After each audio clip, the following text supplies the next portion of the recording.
झारखंड इतना खूबसूरत है, इतना सुंदर है कि हमारे यहाँ सरहुल हो, करमा हो, सोहराय हो, हम सभी लोग इसे मिलजुल करके मनाते हैं और कहीं ना कहीं एक मिट्टी की सौंधी खुशबू आती है। कहीं ना कहीं हमारे हरे हरे पेड़, हमारे पहाड़ हमें बहुत कुछ सिखाते हैं, हमारी प्रकृति हमें बहुत कुछ सिखाती है। हमारी आदिवासी संस्कृति में हमारे भगवान हमारे प्रकृति होते हैं। आज जहाँ हम पेड़ों की पूजा करते हैं, बुरु पहाड़ की पूजा करते हैं, धरती की पूजा करते हैं, नदियाँ की पूजा करते हैं, ये क्या है? ये हमारे प्रकृति है जो हमें जीवन देते हैं। और हमारी मानव जाति को ये समझना होगा कि हम लोग बरसों बरस पहले ही हम जानते थे कि अपनी धरती को, अपने वृक्ष को, अपने पहाड़ों को, नदियों को, अपनी प्रकृति को किस तरीके से संजो करके चलना है। और मैं समझती हूँ कि हमारी पहचान, हमारी कला, हमारी संस्कृति हमारा गुमान है, हमारी भाषा बोली हमारी गुमान है।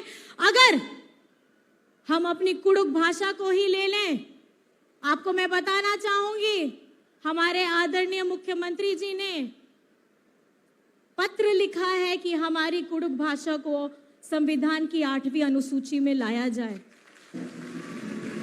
और वो लड़ते रहेंगे, और वो लड़ते रहेंगे तब तक जब तक हमारी भाषा, हमारी समृद्धि, हमारी संस्कृति को पहचान नहीं मिल जाए। हमारी आने वाली पीढ़ी क्या सीखेगी जब हमारी अपनी भाषा, बोलने वाली भाषा ही अगर नहीं बचेगी? तो आप आश्वस्त रहिएगा, हेमंत सोरेन जी हमारे आदिवासियत को बखूबी से जानते हैं, पहचानते हैं और इसको निरंतर आगे बढ़ने का काम करते हैं। वो जानते हैं कि झारखंड को अगर आगे बढ़ाना है तो इनका शिक्षित होना बहुत ज्यादा जरूरी है और हमारे विद्यालय, हमारे शिक्षक इसमें रहने बहुत ज्यादा जरूरी हैं।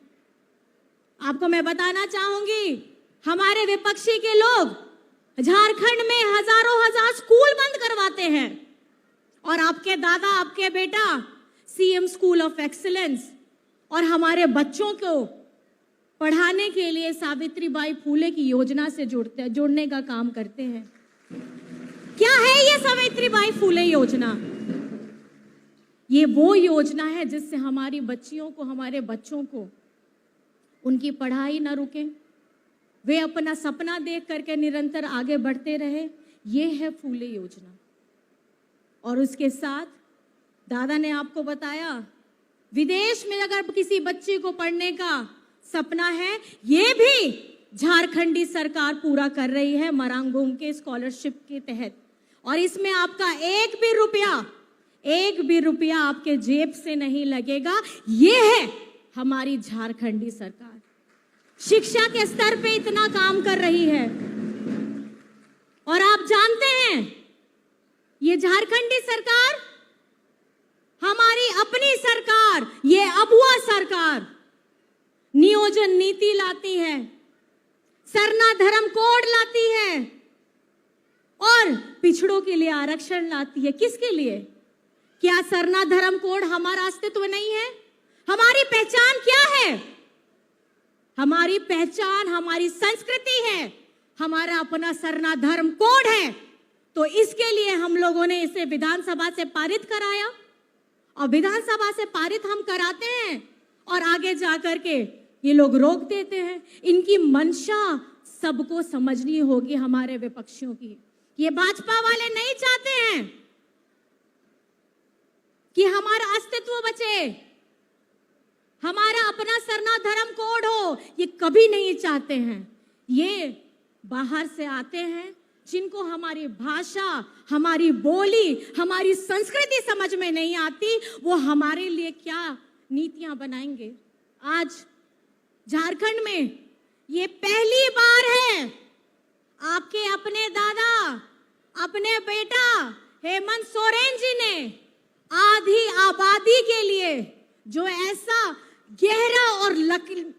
गहरा और गाढ़ा लकीर खींचा है, इससे पहले कोई भी मुख्यमंत्री ने ऐसा काम नहीं किया है।